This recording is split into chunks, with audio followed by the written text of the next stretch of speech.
বীরের বেশে আসবে বাংলাদেশে আসবে আবার বাংলাদেশে বারবার দরকার শেখ হাসিনা সরকার অবৈধ ইউনূস সরকারের আমলে আওয়ামী লীগের নেতাকর্মীদের উপর গুম, খুন আর মিথ্যা মামলায় জেলে পাঠানোর প্রতিবাদে সমাবেশ করেছে buffalo Awami League new York. আমরা আপনাকে চাই, আপনাকে সামনে রেখেই আমরা আবার বাংলাদেশকে মুক্ত করব। আজকে আপনারা দেখেন কিভাবে দেশটাকে ধ্বংসের দিকে নিয়ে যাচ্ছে। আব্দুল আম খান ফাহিমের সভাপতিত্বে সমাবেশে ভার্চুয়ালি প্রধান অতিথির বক্তব্য রাখেন বঙ্গবন্ধু কন্যা শেখ হাসিনা। বিল ক্লিন্টনের সেই ফাউন্ডেশনের একটা সেমিনারে ইউনূস সাহেব গেল, সেখানে সে কি বক্তৃতা দিল, এটা সেপ্টেম্বর মাসে যখন জাতিসংঘে যায়, সেখানে সে যে বললো কি যে এই আন্দোলন, এই ছাত্র জনতা তাদের কোনো আন্দোলন না, এখানে কোনো নেতাও ছিল না, এটা হলো সম্পূর্ণভাবে মেটিকুলাসলি ডিজাইনড আন্দোলন এবং তার মাস্টার মাইন্ড হিসেবে একজনকে পরিচয়ও করিয়ে দিল। তাই নাকি এটা পরিকল্পনা করে পরিকল্পিতভাবে করেছে। তারপরে আজকে যেটা বলা গণ অভ্যুত্থান, ছাত্রলীগের ছাত্র জনতার অভ্যুত্থান, এটা যে সে অভ্যুত্থান না, এটা তো ইউনূস নিজেই বলেছে, এবং এটা যে তার সম্পূর্ণ পরিকল্পিত, সূক্ষ্ম পরিকল্পিত একটা আন্দোলন, এটা সে নিজে ওখানে স্বীকার করেছে। একটু স্মরণ করে দেখেন তার বক্তৃতাটা এবং শোনেন। ঠিক তার পাশাপাশি আর একটা বক্তৃতা আপনারা শুনবেন। ওয়ার্ল্ড ইকোনমিক ফোরামে গেল, সেখানে ওই যে তার যে ফাউন্ডার প্রফেসর সাহেব, তার সাথে ওই যে কথোপকথন এবং সেখানে সেমিনারের মতো সবাই ওখানে আছে। উনি সবাই শুনছে তার কথা, তিনি সুন্দরভাবে বয়ান দিয়ে যাচ্ছেন কি তিনি নাকি কিছুই জানতেন না এসব আন্দোলনের, তিনি নাকি কিচ্ছু জানেন না, তাকে নাকি জনতা তুলে নিয়ে এসে ক্ষমতায় বসিয়েছে। অথচ ক্লিন্টনের ওখানে বলেছে যে এই মেটিকুলাসলি ডিজাইন করে মাস্টারমাইন্ড দ্বারা পরিকল্পিতভাবে সে শেখ হাসিনাকে ক্ষমতা থেকে সরিয়ে নিজে ক্ষমতায় বসেছে। গতকাল বুধবার বাফেলোর 151 গিন্ডার স্ট্রিটে এ সমাবেশ অনুষ্ঠিত হয়। এই লোকটি এত দুর্নীতিবাজ, অমানবিক, তাতে কোনো সন্দেহ নেই, প্রত্যেকভাবে মানবাধিকার লঙ্ঘন করে যাচ্ছে। আমি আর এটা আপনাদের দৃষ্টি আকর্ষণ করি, 7 জুলাই থেকে যখন ছাত্র আন্দোলন করে, আপনারা লক্ষ্য করে দেখেন এই 15 জুলাই পর্যন্ত তাদের কিচ্ছু বলা হয়নি, পুলিশ একটা টু শব্দ করেনি, সবাইকে নিষেধ করে বল তাদের পাশে থেকেছে। বঙ্গভবনে যেতে চেয়েছে স্মারকলিপি দিতে, পুলিশ তাদের সাহায্য করেছে।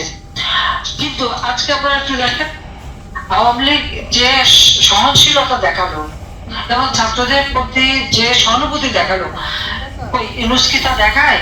যাদের জন্য তোমরা ঝাঁপ দিয়ে পড়লা, তিনি কি করেন? এখন আন্দোলনে নামার সাথে সাথেই পুলিশ তাদের পিটাচ্ছে, মারছে, টিয়ার গ্যাস মারছে, সাউন্ড গ্রেনেড মারছে, তাদেরকে ডিসপাস করে দিচ্ছে, ধরে জেলে নিয়ে যাচ্ছে, অথবা লাশ পড়লে গুম করে দিচ্ছে। এমনকি মাদ্রাসার শিক্ষক, এই মাদ্রাসা শিক্ষার উন্নতির জন্য আমরা কাজ করেছি, মাদ্রাসা এমপিওভুক্ত করেছি, তাদের কওমি মাদ্রাসার যে তাদের শিক্ষার স্বীকৃতি আমরা দিয়েছি, এমপিওভুক্ত করেছি। অথচ সেই মাদ্রাসার শিক্ষকদের কিভাবে পেটালো, তাদের উপর আক্রমণ। ছাত্ররা নামতে পারবে না, যারা আহত নিহত হয়েছে শহীদের তালিকা করেছে। আচ্ছা, এই তালিকা আপনারা একটু টালি করে দেখেন তো, আওয়ামী লীগের যে এ পর্যন্ত আমরা নাম জোগাড় করছি, এমন কোন জেলা নাই, এমন কোন এলাকা নাই আওয়ামী লীগের নেতাকর্মীকে হত্যা করে আওয়ামী লীগ এবং সহযোগী সংগঠন, ছাত্রলীগ, যুবলীগ, স্বেচ্ছাসেবক লীগ, কৃষক লীগ, কেউ বাদ যায়নি, শ্রমিক সবাইকে হত্যা করেছে। আমরা এ পর্যন্ত প্রায় 389টার নাম আমরা পেয়েছি, স্থান পেয়েছি। এছাড়াও তো আরো হত্যা করেছে, তারপর প্রায় 3000-এর মতো পুলিশ হত্যা করেছে, এবং প্রায় 15,000 থেকে 20,000 আওয়ামী লীগ নেতাকর্মী এবং সাধারণ মানুষ আহত হয়েছে। এই যে যারা এভাবে পুলিশ নিহত হলো, আনসার তারা নিহত হলো এবং তাদের গুম করা হলো, আওয়ামী লীগের নেতাকর্মী তাদেরকে হত্যা করা হলো, ওই তালিকায় কি তাদের নাম আছে? তাদের নাম নেই। তাহলে কারা? আবার এদেরকে সহযোগিতা, আহত নিহত মিলে যে সহযোগিতা দিল তারা, এর মধ্যে নিহত কতজন ছিল? অথচ গেজেট করে ফেললো 800 কতজন মারা গেছে। এবং সেই জন্য আমাকে হত্যাকারী বলা হচ্ছে। এখন আমার থেকে বেশি হত্যা তো ইউজ করেছে, আমি তো হত্যা করিনি, আমি তো পুলিশকে গুলি চালানোর হুকুম দেয়নি, আমি তো সেনাবাহিনীকে গুলি চালানোর হুকুম দেয়নি, আমি তো তাদেরকে বিরত করেছি।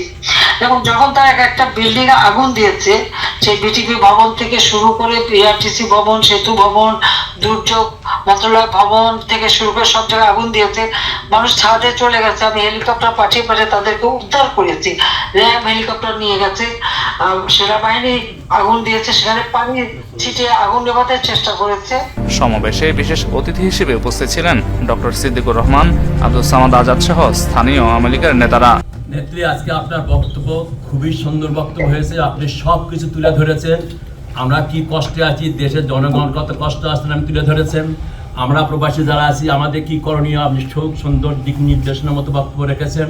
তবে আমাদের কষ্ট আপনাকে আমরা 6 মাস ধরে দেখছি না। নেত্রী, আমি আপনার কথা দিচ্ছি যে আমাকে সর্বতভাবে পাবেন এবং 5-6 মাস ইনশাল্লাহ আমি ঢাকায় থাকব এবং সব রকম দায়িত্ব, আমি একজন বিশিষ্ট মুক্তিযোদ্ধা, বঙ্গবন্ধু আমলের এমপি, আমি বলতে পারি না, বঙ্গবন্ধু আমার বাক্সাদের সেক্রেটারি বানিয়েছিল মানিকগঞ্জ জেলার, কাজে এত কিছুর পরেও আমি আজীবন কৃতজ্ঞ থাকব এবং সব সহযোগিতা আমি করবো, এই আশ্বাস দিচ্ছি। 1971 সালের যুদ্ধে আমরা জীবন বাজি রেখে দেশকে স্বাধীন করেছি। আজকে আমরা এখানে এসে পরাজিত সৈনিকের অত্যাচারে নির্যাতিত হয়ে গেছি। বাংলাদেশ আজ বুভুক্ষ হায়ানাদের পতাকাতে আজ জর্জরিত। বাংলাদেশের পতাকা আজ সাদা শকুনে খামচে ধরেছে। আমাদেরকে আবার প্রতিরোধ করে তুলতে হবে।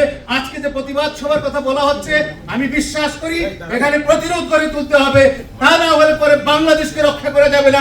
1971 যদি আমরা অস্ত্র ধরে দেশ স্বাধীন করতে পারি, কেন আমরা এখন যুদ্ধ করে আবার দেশকে মুক্ত করতে পারবো না? আওয়ামী লীগের প্রত্যেকটা সংগঠনের লোকদেরকে প্রতিদিন অন্তত 10 জন করে হত্যা করা হচ্ছে। ডিসেম্বর মাসে 313 জনকে হত্যা করা হয়েছে। এক রাতে 80,000 আওয়ামী লীগের কর্মী বাড়িঘর পুড়িয়ে দেওয়া হয়েছে। আমরা চোখ বুজে সহ্য করতে পারি না। রক্তকরণ হচ্ছে। আমাদেরকে এখন রাজপথে না, আমাদেরকে এখন নামতে হবে, প্রতিরোধ করে তুলতে হবে। আসলে আমরা যে আপনাকে মিস করতে আছি, তা যদি আপনি আজকে দেখতে পারতেন, তাহলে আপনি বলতেন যে বাফেলো আওয়ামী লীগ কিভাবে আপনাকে ভালোবাসে, এই আওয়ামী লীগকে ভালোবাসে। আজকের এত দুর্যোগ অবস্থা প্রতিকূলে থেকেও বাফেলো আওয়ামী লীগকে যারা ভালোবাসে, যারা আওয়ামী লীগের কে পছন্দ করে, প্রত্যেকটা লোক কেউ ঘরে বসে থাকে না। আজকের এই সবাই এসে হাজির হয়েছে। আপনার শুধু একটা দিক নির্দেশনা আমরা আশা করি, আজকের তৃণমূল আওয়ামী লীগ যারা বাংলাদেশের ক্ষমতা থাকতেও তারা নির্যাতিত হয়েছে, এখনো আবার তৃণমূল আওয়ামী লীগ নির্যাতিত হচ্ছে। আমরা চাই এই তৃণমূল আওয়ামী লীগকে, আমরা যারা আওয়ামী লীগের লিডাররা আছি, যারা যেখানেই আছে, তারা জানি সবার প্রতি একটু সহযোগিতা রাখবে। আপনি বঙ্গবন্ধু স্বপ্ন দেখেছিলেন এবং স্বপ্ন বাস্তবায়নের প্রতি তাকে হত্যা করা হয়েছে। আর আপনি সব কিছু ভুলে ভয় ডর করে আল্লাহর নাম নিয়ে এই দেশের হাল ধরেছিলেন। আপনি আমাদের মাথার উপরে ছায়া ছিলেন এবং বাংলাদেশকে সেই বঙ্গবন্ধু স্বপ্ন বাস্তবায়ন করে বিশ্বের মানচিত্রে একটি শান্তিময় দেশ এবং শান্তি মাতা হিসাবে আপনি আমাদের মধ্যে আবির্ভাব হয়েছিলেন। এটা ওই নিন্দুক জাতি, ওই যে পরাজিত শক্তি, তারা মেনে নিতে পারে নাই। আর ইউনূস টাকা নেওয়ার জন্য এই প্রক্রিয়া করেছে, বিলিয়ে দিয়েছে এবং ব্যবসা শুরু করেছে। শুধু এটা বলবো, 111 পরে আমরা শেখ হাসিনা মঞ্চ তৈরি করেছিলাম, এখানে আইনজীবী প্যানেল করেছিলাম। এখন আবারও ডক্টর সিদ্দিকুর রহমানের নেতৃত্বে আমরা নিউ ইয়র্কে, আমি প্যারিসে ছিলাম সহ অলিম্পিকে, ওইখান থেকে এখানে চলে এসেছি। 5ই আগস্টের ঘটনার পরে আমরা সবাই মর্মাহত। আমরা শুধু আপনার অপেক্ষায় আছি, আপনার দিক নির্দেশনা চাই আমাদের কি করতে হবে। আমরা মাঠে নামবো, আপনি শুধু আমাদেরকে সঠিক দিক নির্দেশনা দিলে আমরা মাঠে নেমে যাবো। আপনার নির্দেশে ইনশাআল্লাহ আমরা বাফেলো আওয়ামী লীগের বিরুদ্ধে কাজ করবো। ইনশাআল্লাহ স্বৈরাচার ইউনূসকে আমরা ইনশাআল্লাহ আপনার নেতৃত্বে আমরা তাড়াবো। আর আমাদের সিলেটের 6 আসন আসলে বিলিজার উপজেলার নেতাকর্মীদের উপর অনেক জুলুম নির্যাতন হচ্ছে। আপনি একটু নির্দেশ দেবেন আমাদের সাবেক শিক্ষামন্ত্রী নুরুল ইসলাম নাইককে, উনি যেন আমাদের কর্মীদের সাথে যোগাযোগ করে ওনাদের খবরে মহানগরের রূপনগরে যারা যেখানে আছে তাদের সবাইকে যোগাযোগ করে একটা নেটওয়ার্ক তৈরি করে রেখে এসেছি। নির্দেশনা পেলেই আমরা মাঠে নামব ইনশাআল্লাহ। অনুষ্ঠিত সেই সমাবেশের ব্যানারে শেখ হাসিনাকে প্রধানমন্ত্রী বলে সম্বোধন করা হয়। আপনাদের কথা দিচ্ছি, আমরা এখনো বাংলাদেশের প্রধানমন্ত্রী, আমরা এটাও জানি, আমরা এটাই মানি।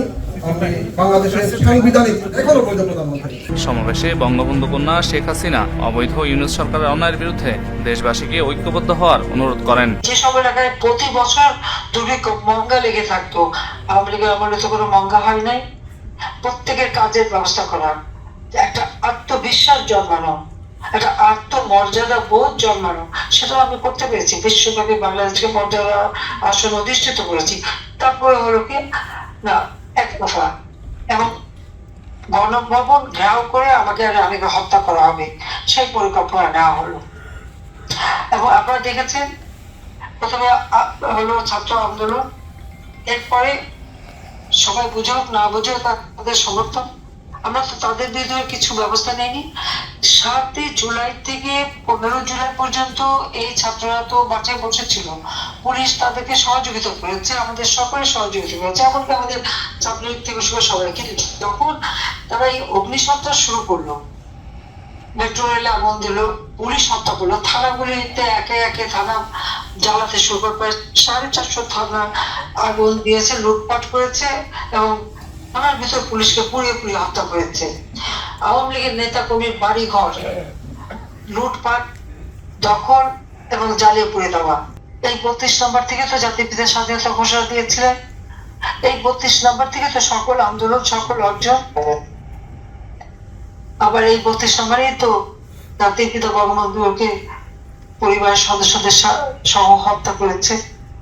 এই স্মৃতিটুকু আমি আর রেহানা উত্তরাধিকার সূত্রে এই বাড়িটি পেলেও আমরা তো তার নিজেরা ভোগ দখলে নেইনি, জনগণকে দিয়ে দিয়েছিলাম ট্রাস্ট করে, বঙ্গবন্ধু মেমোরিয়াল ট্রাস্ট করে আমরা এটাকে বঙ্গবন্ধু স্মৃতি জাদুঘর করে জনগণেরকে এই সম্পদ আমরা দান করেছি। কারণ জাতির পিতা বঙ্গবন্ধু শেখ মুজিব তো জনগণের জন্য আজীবন উৎসর্গ করেছেন, আমরা তো তাকে দিয়েছি। আর সেই বাড়িটা আগুন দিয়ে পুড়িয়ে দিল আমাদের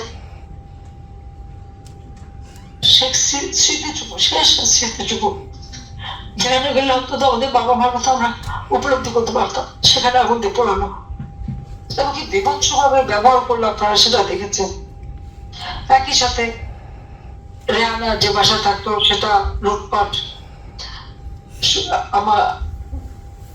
আমার স্বামীর যে বাসাটা ছিল সুধা সদন, যেটা জয় পুতুলের নামে, সেখানে দিয়ে দিয়েছি আমি। সেখানে শুধু লুটপাট না, লুটপাট এবং অগ্নিসন্ত্রাস করলো, সেখানে আগুন দিয়ে পোড়ালো। সংসদ ভবনে ঢুকে সেখানে যে আগুন দিতে পারেনি সেই কাগজপত্র পানি ঢেলে দিয়ে, এবং সংসদ ভবনে যে জায়গায় আমাদের সেশন বসে সেখানে এর উপরে বসে টেবিলের পা তুলে সিগারেট ফুঁকে কিভাবে সংসদকে অবমাননা করলো। তিনি বলেন, দেশ আজ সন্ত্রাসীদের কবলে, তাই আমাদের দেশকে রক্ষা করতে সবাইকে এগিয়ে আসতে হবে। আমার কি অপরাধ যে আমি জঙ্গিদের দমন করতে পেরেছি, মানুষের জীবনের নিরাপত্তা এনেছি, শান্তি এনেছি, সেটাই কি আমার অপরাধ? স্বল্প মূল্যে ডাল তেল কিনতে পারে সেইভাবে আমরা ব্যবস্থা করে দিই। যারা একেবারে কাজ করতে পারতো না বা বয়স্ক মরতে পারতো না তাদের জন্য বয়স্ক ভাতা, বিধবা ভাতা, প্রতিবন্ধী ভাতা, স্বামী নিগৃহীতা ভাতা, বিভিন্ন ভাতার ব্যবস্থা করে দিই। আমাদের ছেলে মেয়েদের জন্য একবার প্রি প্রাইমারি শিক্ষা ব্যবস্থা আমরা প্রবর্তন করি এবং প্রত্যেককে শিশুদেরকে আমরা মায়ের নামে তাদের উপবৃত্তি দিতে শুরু করি। উচ্চ শিক্ষার জন্য আমরা উপবৃত্তি দেই, এমনকি প্রধানমন্ত্রীর কার্যালয়েও আমরা একটা শিক্ষা সহায়তা ট্রাস্ট ফান্ড গঠন করি, তার মাধ্যমে যারা একেবারে পোস্ট গ্রাজুয়েশন করবে তাদের ব্যবস্থা আমরা করে দিয়েছিলাম। এমনকি সরকারি কর্তাদেরও আমরা বিদেশে পাঠিয়ে ট্রেনিং করাই নিয়েছি। ডাক্তার, নার্সদের চাকরি আমরা উন্নত মানের করে দিই, বিদেশে ট্রেনিং করাই আমরা বিশেষায়িত নার্স তৈরি করি এবং প্রায় 22,000 ডাক্তার এবং 44,000 নার্স আমরা নিয়োগ দিয়েছি। কোভিড আমরা যেভাবে বিনা পয়সায় আমরা ভ্যাকসিন দিয়েছি এবং কোভিড আমরা যেভাবে মোকাবেলা করেছি, এটা সারা বিশ্বব্যাপী এটা সকলেই প্রশংসা করেছে। যে 5টি দেশ সাফল্য অর্জন করেছে, বাংলাদেশ তার মধ্যে একজন। তো এইভাবে যখন বাংলাদেশে উন্নয়ন, ঠিক সেই সময় হঠাৎ এই আন্দোলন থেকে আমাকে ক্ষমতার থেকে ছাড়তে হবে। যদি দেশের মানুষের কল্যাণ করতে না পারতাম, তাদের মৌলিক চাহিদা অন্ন, বস্ত্র, বাসস্থান, চিকিৎসার ব্যবস্থা করতে না পারতাম, জঙ্গি দমন করতে না পারতাম, তাহলে একটা কথা ছিল। হঠাৎ তাদের এই আন্দোলন। আপনার প্রবাসে অর্থাৎ জনমত সৃষ্টি করা